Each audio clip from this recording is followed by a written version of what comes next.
We all know that if we're rolling dice, we expect to get a uniform distribution. So with a six-sided die like this, we expect that the values 1 through 6 will come up about equally often. And of course, dice can have all sorts of different numbers of sides, as those of you who play games with odd-shaped dice will know. So in this Python notebook, what we're going to do is we're going to start off by importing some stuff the way we usually do. And then we'll get some random numbers. And we'd like to see if we can simulate dice throws. So I've got an array of X here, and I'm going to go 0 to 100. So I'm going to do this 100 times. And I'm going to try to get a dice roll as the integer value of a random number. Now, this np_random.rand returns a value between 0 and 1. So if I multiply it by a number a little bit smaller than 6, I'll get a number that is running between 0 and not quite 6. If I add 1, I'll get a number that's going between 1 and not quite 7. So if I take an integer value of that, I should get numbers that go from 1 to 6. And when I print them out, sure enough, so I do. That looks like a collection of relatively random numbers going from 1 to 6. We can't tell that by looking at them really, but we could test that a little bit later. Now, to provide a little more general possibility, I'm going to define a function here called dice, and it'll take the argument sides. I'm going to use that random number thing again, multiply it times sides. I'm going to take sides and make it just a tiny bit smaller than the round number that I gave it, so that this is exactly the same sort of thing, the 5.99 times the random number plus 1, except that sides can now be a variable. So if I run that, for instance, if I roll a 27-sided die, and I'm not sure I could find one, but we could try it out, I get 23 as an output. If I try it again, 22, that doesn't seem random. Try it again, I get 4. I guess if I did it enough times, it'd probably be random. So if I pull all of that together and draw a histogram, I can plot out what's going on with a lot of dice throws. So if I take, what's this, 100,000 dice rolls for my simulation, I'll set up X as having 100,000 variables in it, and our count array, this C, is going to have just a few more spaces than there are sides on the die, so that we can use the index, the result of the dice roll, to index into C and count up how many of each roll we got. Then I'm going to go through as many times as n is. I'll get a value returned from dice. I'll put it in my X array and I'll add it to my count, which started off at 0 here. Then I'll print out a few of them just to make sure that they're doing what I expect them to do. And I'll print out the count array so that I can see if it looks like it's uniform. And then I'm going to generate a histogram here and show that plot. So run that, and I get a bunch of looks like random values, but much more convincing are I look at these numbers, and they're all about 16,700. Not too far off, so it looks like I'm getting fairly random numbers there. And if I look at the histogram shows around 1, 2, 3, 4, 5, 6, but nothing in between. So if I tried that with 27 instead of 6, let's see what happens. Oh, I get a whole lot of discrete values again spread out in the histogram. So it's doing what I expected it to do. It's generating relatively uniform distributions. But what if I combine them together? What if I rolled more than one die at a time? One die, I expect this uniform distribution. And if you go to this link, there's a whole lot of theory about the behavior of combinations of dice in probability theory. But we're going to look at this from a simulation standpoint, because we want our statistics to be backed up by some measurements to make sure that they make sense, in addition to being theoretically correct. So over here, they find that if you roll one die, it's uniform, but if you roll two dice, you're very unlikely to get either a 2 or a 12 compared to a 7. Lucky 7 in the middle there is the most probable result. And there's basically a triangular shape like that results from rolling two dice. So it tapers off to the edges. If you roll three dice, it starts to look a little more curvy. And if you roll four dice, that's starting to look an awful lot like a Gaussian distribution. So combining random variables, even if they're uniformly distributed random variables, seems to be giving us something that looks like a Gaussian. But in our real world, we're not usually dealing with dice where you can only have 1 or 2 or 3. Usually you can have a whole range of values, continuous range of values. So let's try that on a continuous basis without rounding off to the nearest integer. So this time around, I'm going to do the same thing. I've got my x, and I'm going to get some random numbers. They're going to get 10,000 of them.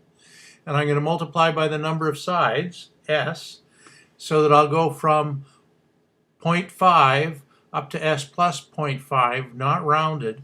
And then I'll plot that as a histogram and see what it looks like. Now, if I run that,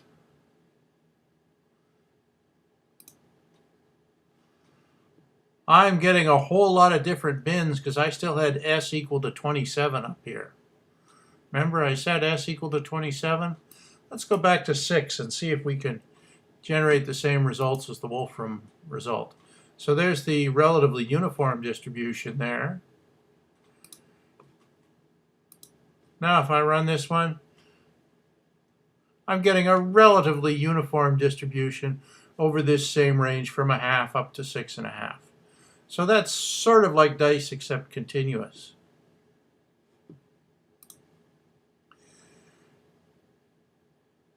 Now, if I get another set of 10,000 and call that y, it should have the same characteristics as x. So now if I make r equal to x plus y and plot a histogram of r, I get this triangle shape, like in the Wolfram demonstration.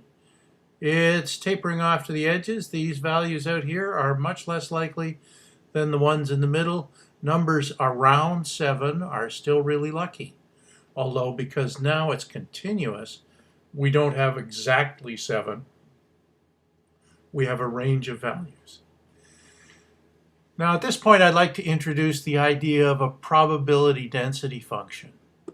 There's a probability associated with getting a result in the range 3 to 4, for example, that exists even before we start making trials. So although this histogram is plotting actually frequency, how many results we got, if we knew something about the process, we could predict what was likely to happen even before we did the test. So we were able to predict what was likely to happen following the same sort of approach that they did up here on the Wolfram site. And we could predict what the probability was that we'd get a value in the range between 3 and 4. Not very likely. And if the results can lie anywhere in the range, then there's a continuous probability density function. We could get 3, we could get 3.14159, we could get pi, or something really close to pi anyway. So we've got a continuous range there. So we can talk about the probability density as identifying the probability for the results in a small region for any given trial. So if we've got a small region, if we are looking for situations where our trial, where our test, where our sample lies between some result r minus a little tiny delta r over 2 and r plus a little tiny delta r over 2, then the probability of that happening divided by the size of the sample width, these delta r's, that's the density of the probability in that particular region. So if that's what a probability density function is, then we can expect when we actually go to do the trial that the number of counts that we'll get in any bin in the histogram depends on how wide the bin is. The wider the bin is, the more counts we should get in it, and the number of samples that we take. The bigger the number of samples we take, the more times we should count up those samples showing up in this particular bin. So we'd expect to wind up with our number being about equal to the probability density function times the width of the bin times the number of samples. And the Gaussian normal distribution is a probability density function. We've got that PDF function that we got before. And the function norm PDF returns those values for a Gaussian normal distribution for a given mean and standard deviation. So we should be able to get those values back and compare what we thought we should get in terms of number of counts to what we actually get. And that's what I'm going to do down here. So I'm going to take some random numbers and I'm going to multiply times s and add 0.5. So this is another example. This is like y and x, they're all the same. And I'm going to add that onto r. So I'm going to take r was x plus y. I'm now adding another die, so I'm getting up to 3 dice now. And I'm going to plot a histogram of r. And I'll use 3 times as many bins as there are sides on the dice. So going up to quite a good size number. And now I'll look at the histogram and I'll get a standard deviation of my sample collection and a mean of my sample collection. And I'll calculate the normal PDF over the bins variable of the histogram at that mean and standard deviation and multiply it by the width of the bins and the size of the sample number. So that's our PDF times bin width times the number of samples. And then I'll plot it out in red and see what I get. So when I run that, well, now I'm back to having s equal to 6. So 3 times 6 goes up to about 18. And I did my sampling, and I got this histogram in blue here. And when I compared a Gaussian normal probability distribution, it predicted that in here in the middle around 10, I should have got about 1,200 samples. And sure enough, I did. So I'd say that that red dotted line and that blue histogram are pretty close to each other. So even with as small a selection as 3 dice, we're starting to get something that looks an awful lot like a normal distribution. And that's really encouraging. So let's do it again. Let's take another die and add it onto R. We'll do the whole thing over again, and we'll see what we get this time. And when we do it over again, oh, we're still getting something that's starting to look even more like a normal distribution. Now this time, you'll notice we don't have the counts over here. We've got a number that's less than 1. So this time, instead of having the frequency, we've put this in probability density terms. We're just using the PDF rather than the PDF times the bin width times the sample size. And in order to make that comparison directly with the PDF, we now have to make sure that we normalize the histogram. So this histogram has been normalized. Instead of being in counts, like 1,200 counts per bin, it's normalized so that it integrates out to 1, just like a probability density function. So the moral of the story here is if we take any random variable, certainly a uniformly distributed random variable, and combine it with similarly uniformly distributed variables, we will tend to get this center peak. If we only have two, it'll be triangular like this, but the more random events we combine, the more we're going to get something that looks like a Gaussian distribution.